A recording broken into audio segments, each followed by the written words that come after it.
with power, making like child.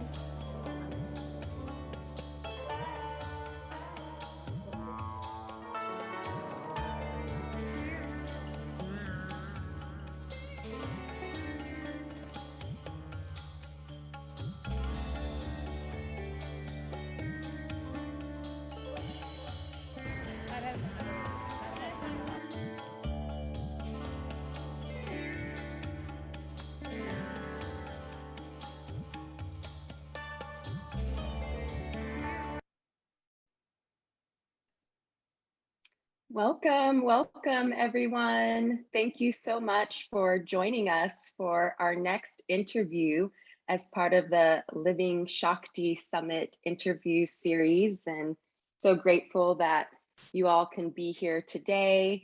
We are doing this series to celebrate Navratri.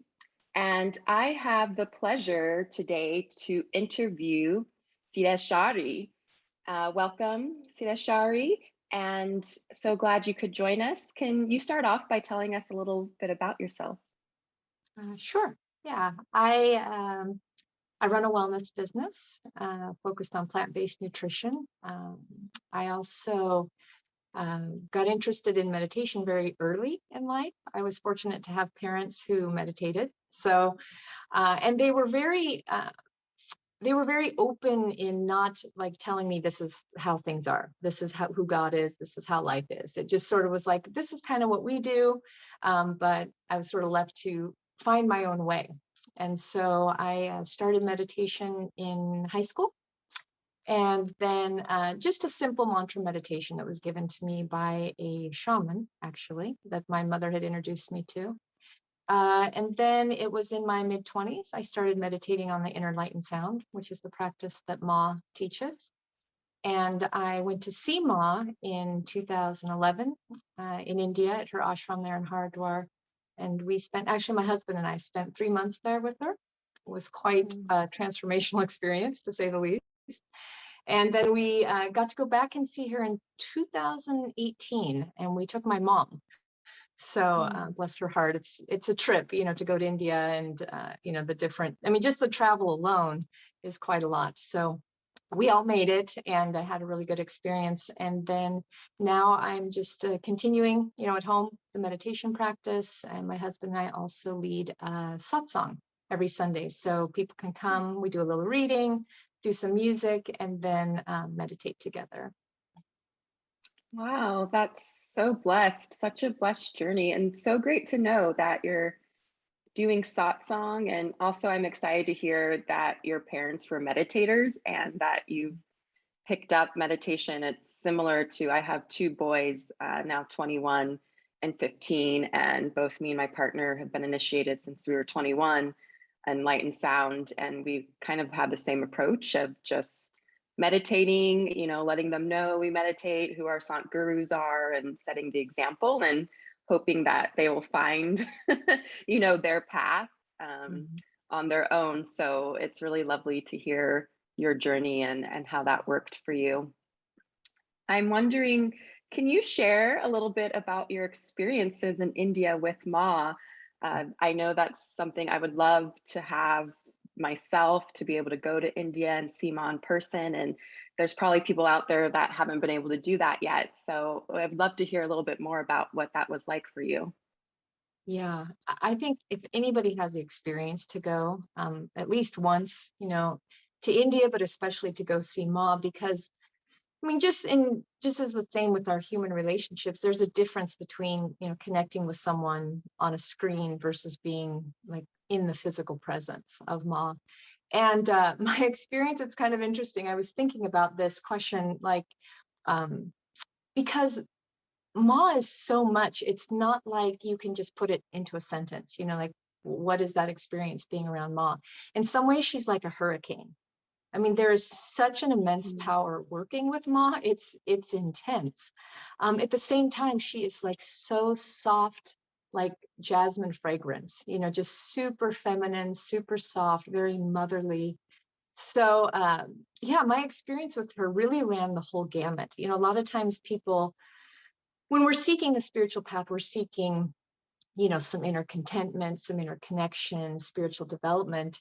And my experience, even before I went to see Ma, has been really like both sides of duality. And so as we get closer and closer to truth, and as we come into contact with saints and people like Ma who have a really high frequency, this also begins to like clean out and move some of the lower frequencies we're carrying in our own vibrational field. And so it's both. There's very high ecstatic states, and there's also a lot of like inner purification, you could say, like the fire, like that burning fire of purification. And so so fortunately, when I went to SEMA, I knew about that process. I knew that, yes, there's a lot of energy when you come closer to that power that's within all of us. But when someone has manifested it to the degree that Ma has, it's like I said, it can be like a hurricane. It can be really intense, and very sweet at the same time. If you can imagine that juxtaposition of those two energies. And so fortunately, I was aware of that because we'd spent, the first time we went to see Ma, we had spent 3 months there. And you can imagine, the type of blessings, the type of bliss, and the type of purification that can happen in that period of time. And so when my own stuff was coming up to be, acknowledged or to be healed or released, it was intense. That's part of the hurricane part. But fortunately, I had a good understanding. And of course, my husband also had a good understanding about what was going on. And I was able to move through that. And really over my entire spiritual life, it's been kind of like that, where there's, each stage. And this, I think, is true for everyone, where we come up against something and then it can be really challenging, maybe want to give up or turn around. But if we move through that, then it opens us up to higher and higher levels. And then, of course, our personal frequency continues to amplify, our personal power begins to grow. And so I'm really thankful that I had that opportunity to connect with Ma on that level, because since that time, we did go back one other time to see her for a few weeks, but that connection has been more and more developed inwardly. And in some ways, I think that that's a blessing, because sometimes in spiritual practices, people can get kind of attached to the form, of their teacher, when really it's the power working through Ma that she's wanting us to connect with. And so because she lives in India, speaks primarily Hindi, and we're all over the world, I think that it sort of challenges us and encourages us to make that connection within. And so in recent years, I have found that aspect of my relationship with Ma actually deepening and developing, and I'm very thankful for that, because it's like it's showing us that there really is no time space. That energy is within us, and we're connected to that energy of Ma all the time. But still, I always say that if you have the chance to go and see her, there's really nothing like it. Wow, yes, definitely. You talk about, so eloquently the power, and that it's about the power moving through the Sant Guru and all the power that Ma has. And part of this series, the Living Shakti Summit interview series, is to celebrate the new books that are coming out. And this is the Living Shakti book that just came out that people can order, that talks about Ma Shakti and her coming to be Ma. And I'm wondering if you can share with us more about Shakti, how you know Shakti to be, how you've experienced it, either for yourself or in others or in Ma, and just, let us know a little bit more about Shakti for you. So that was a new word to me when I went to see Ma the first time in 2011. Maybe I had heard it before when I was introduced to Ma, but maybe it just kind of went over my head because I wasn't familiar with it. So when we went there in 2011, I was hearing like Shakti, Shakti, and Ma would be giving satsang, and she would talk about the Shakti, and I was thinking, what is this word? And it's interesting because I think in some ways, language is so important in order to be able to connect with certain things. And being from a Western culture, not really understanding like terminology or language, sometimes that can be a barrier. But I've realized that Shakti has actually been there since, I mean, it's the reason I'm alive. It's the reason we're breathing. It's what's creating the earth. It's, the movement of the wind and the playfulness of my dog, all of that is the energy of God. And when we think, because I do health coaching, I'm always amazed at just how magnificent the human body is. And just if you just think about like, getting pregnant and having a baby grown, and all of the things that are happening, which we don't, we're experiencing them, but we're not consciously controlling that whole process. That's Shakti, that's that power.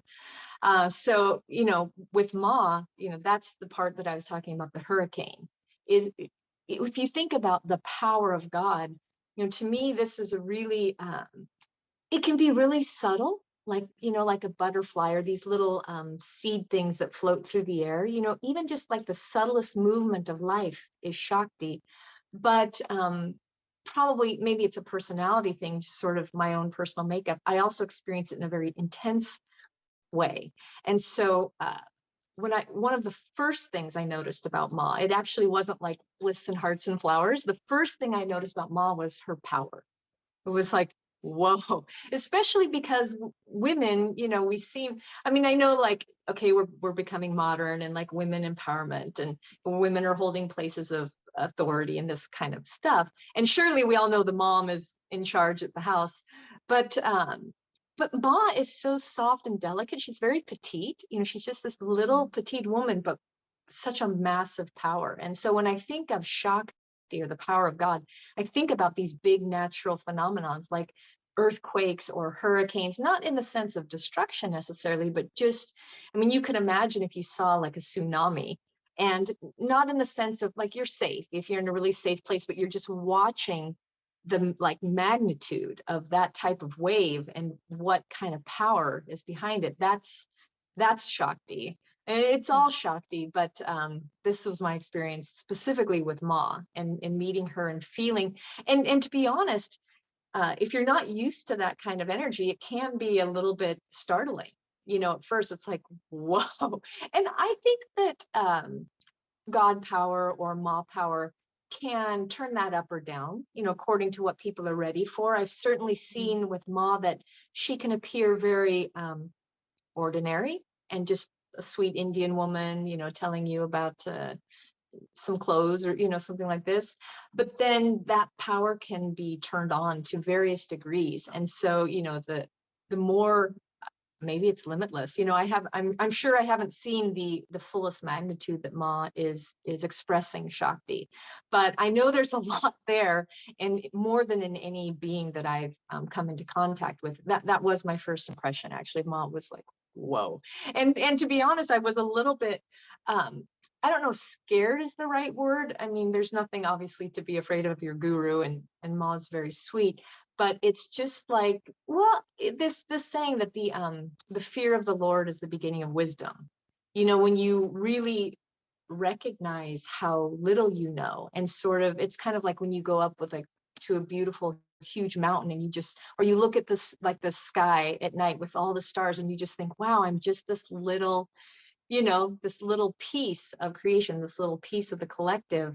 But that does something too. When we look at the open ocean, or we come into contact with Ma and that level of Shakti, that does something to our consciousness. And what I feel it does is it kind of works to dissolve the little me. We kind of think like, this is who I am, and my personality. Like at the beginning, you said, okay, tell me about you. I say, oh, basically what I do is my service, what I do is my work and this kind of thing. But really who we are is Shakti. That is who we are. So when we come into contact with living Shakti, and I love that name because it's really, it has two meanings. Living Shakti, Ma is living Shakti, but also in our life, we are living Shakti, like we're living a Shakti existence, being conscious of that power. Everyone has it, but being conscious of that and letting that come into your life and become more of the centerpiece of your life and guide your life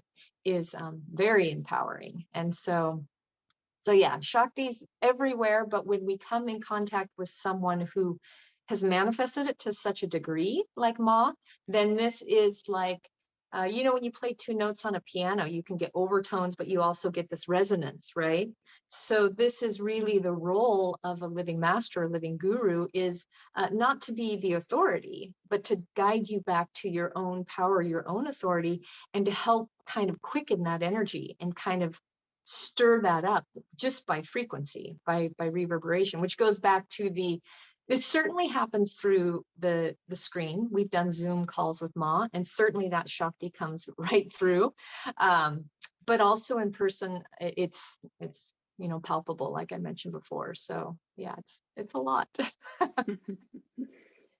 Yeah, I definitely resonate with the power. That was something that I first noticed when I was first introduced to Ma, which was through tapes and videos. I just felt like I could see the power coming off of her, and I was just in awe of that Shakti. And I can only imagine what it must be like in person to feel that, and love, yeah, those metaphors of like tornadoes or tsunamis, and even childbirth. I always say, if you are a person who's been pregnant and delivered a child into this world, there's no way you can be an atheist, because the power that makes that happen is beyond anything I can explain or imagine. And yeah, I can't even talk about it because it just happens, and it's definitely amazing creator power. So yeah, I can feel somewhat that coming from Ma, and imagine what that must have been like to witness that even in person. I'm wondering, you talked a little bit about women and empowerment, and I know for myself, having Ma as the divine feminine, you know, is just so special as a Sant Guru and during this time. And we are interviewing women initiates for this series, and I'm wondering if you can share some of what it's like for you, to be able to have Ma in your life as this divine feminine figure. Yeah. Uh, it's important for me personally, and I think it's important for the world, because if we just look around, we can see that it's out of balance. And I really believe that there's both divine feminine and divine masculine. So it's not really one or the other, but there's different qualities. And of course, you know, women and men both, you know, we all carry all of these energies. But when things get out of balance, you know, there's a sort of a masculine energy which tends to be more like a line. You know, it's more linear. It's definitely more like authoritative, can be more intellectual. And then you have sort of this feminine energy, which is like much more nurturing, soft. It's more circular.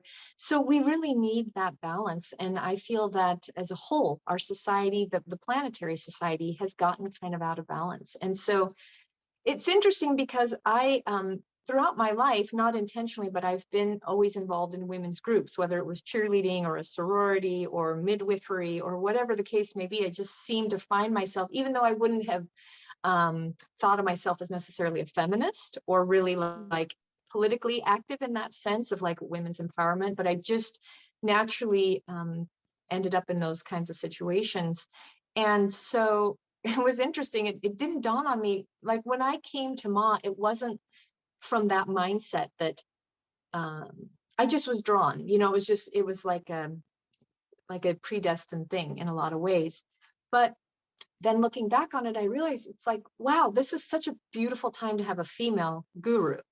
And especially, you know, there's been a lot of, throughout history, there's been a lot of, I don't know, controversy, you could say, or things around gurus and spiritual teachers. And so I feel that in many ways, people are maybe less trustful of gurus. And I feel that Ma just automatically, because she's in a female body, because this power is in a female body, does sort of engender more of that like open feeling and sort of that feeling of trust. And so yeah, it's kind of exciting. And I feel that even though outwardly, like in my daily life, I'm not consciously trying to increase, you know, like the divine feminine in like an outer way or an intentional way, but actually I see that it's happening beneath the surface, and probably in many more people other than just Ma's disciples. I think this is a global thing that's going on, where that consciousness is coming in more and more. And it's really interesting because when I was a kid, probably 8 or somewhere between 8 or 11, I would always read books about different stuff, astral projection and ESP and astrology. I was just into all that kind of stuff. And I remember somewhere I got this book that was talking about how the feminine principle used to be dominant and how society was different. And, at that age, I just was like, that's interesting, just kind of tucked it away, because I think we can all agree that the masculine energy and in even the male form has been kind of ruling for, I don't know how long, centuries or millennia. It depends on the history books or whatever. But yeah, so I think this is changing, and I really see it as a time not for women to overtake men, but to like bring that balance.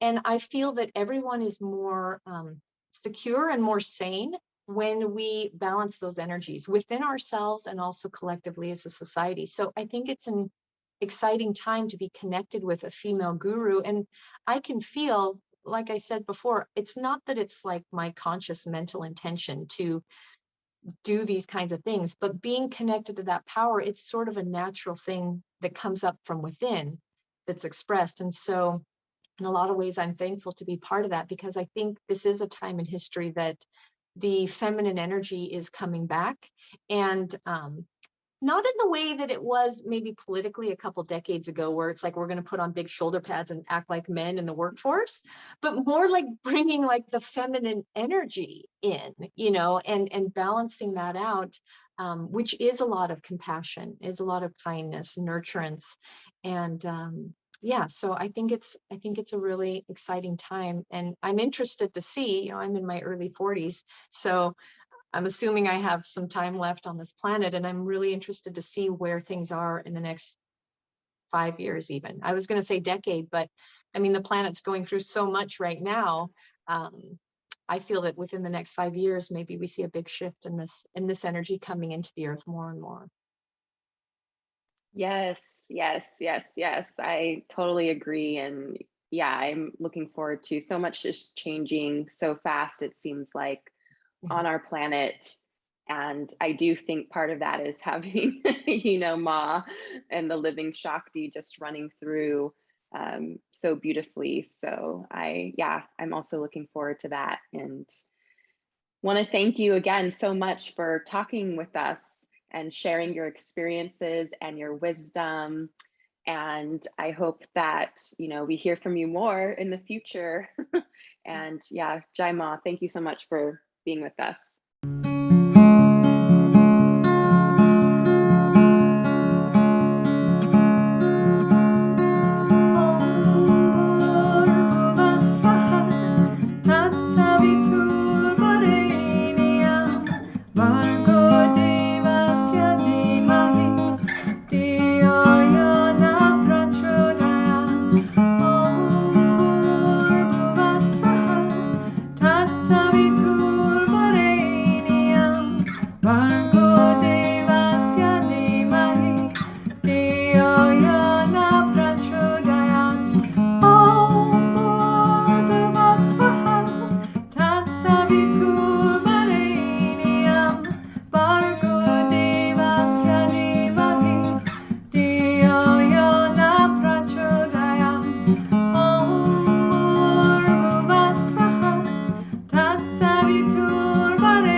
Margot